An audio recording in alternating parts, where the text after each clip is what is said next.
Our project is really based on like entertainment and how much revenue that brings in, and like how the Super Bowl ads are now like over $5 million. Of course. Yeah. What's your opinion on that? I'm just curious. Well, I mean, everybody wants their product in front of the greatest amount of people. I mean, there is no more watched sport, single event than the Super Bowl, and when it's like that, then you can demand that kind of money for a 30-second spot or a 1-minute spot. So if you're a company out there and you got the money, the beer companies have it, the car companies have it. I mean, they budget for that kind of thing. They're going to advertise, and depending on what they spend dictates whether they're in the first quarter, the third quarter, fourth quarter, in the pregame show, the postgame show. There's different price lists for everything, and it's capitalism at its finest. I mean, everybody's trying to make the biggest buck they can. There are many sporting events that get a lot of media attention around the world, but Super Bowl Sunday has become an unofficial holiday in America, and having grown up in households that take part and celebrate this worldwide event, we are using it as an example in our project. As the Super Bowl gained more popularity throughout the years, many companies saw an opportunity to advertise their product to millions of people. At first, Super Bowl commercials were not as prominent in the mainstream media, but as the popularity of the Super Bowl grew, so did the advertisements.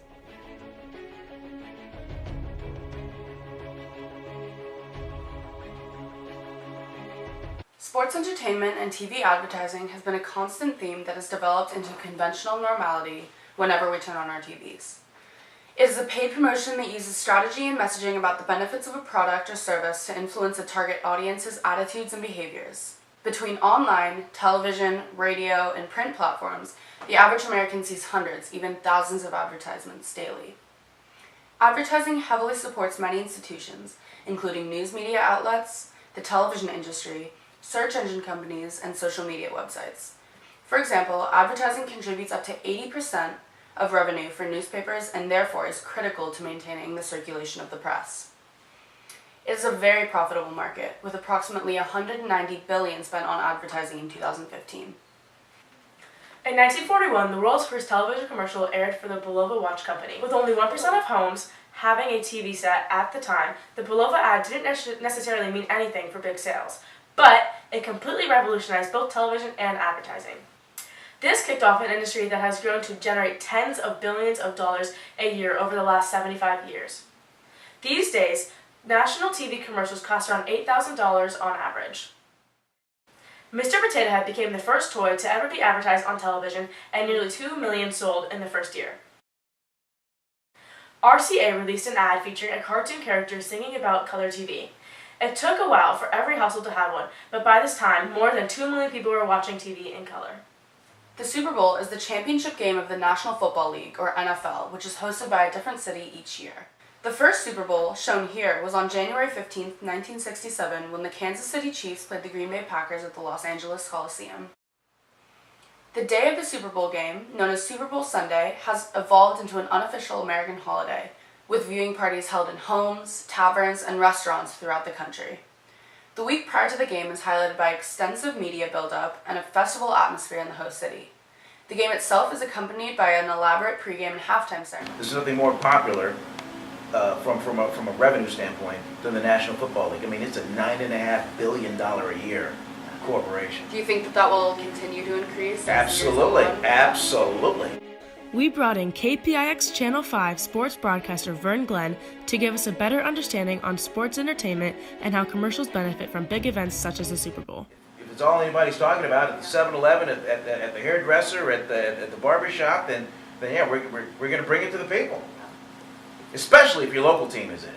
I know it's hundreds of thousands, that are across the Bay Area. Think of the people that live in the Bay Area, and we cover Oakland, San Francisco, San Jose, and then just further inland than that. As far as knowing exactly who's watching, we have what's called people meters, where our research department can look and see who's watching. They can break it down by demographic, and that's how we're able to get information. Also, we live in the digital world. We reach people through smartphones, through Twitter, through Instagram, through Snapchat. There's all kinds of digital media platforms. where the audience is, and we have to get at them. It is in the 6-7 figures, depending on what's on.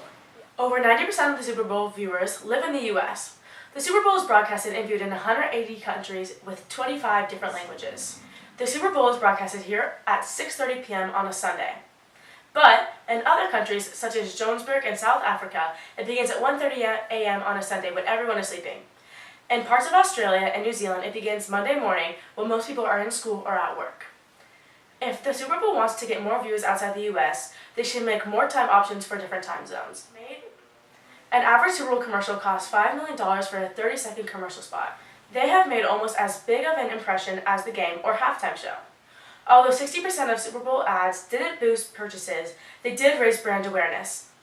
Super Bowl ads are a way of showing the world that you're a brand to know, follow, and trust. In order for your commercial to pay off, it has to have an impact on the viewers. You always want to do something or say something that people will remember. During the fourth quarter of Super Bowl 52, Amazon spent about $15 million on the 90-second ad. This ad stars Cardi B, Gordon Ramsay, Bezos, and Rebel Wilson. In this pre-release version of the commercial, the ad had already gotten more than 20 million views. Alexa, how far is Mars? How far is Mars? Well, how am I supposed to know? I've never been there. This guy want to go to Mars. For what? There's not even oxygen there. All right. Okay, I guess that's a wrap. That's a wrap. Well, Katya, Olivia out there behind the camera, thanks for having me on, and that's Coffee Talk.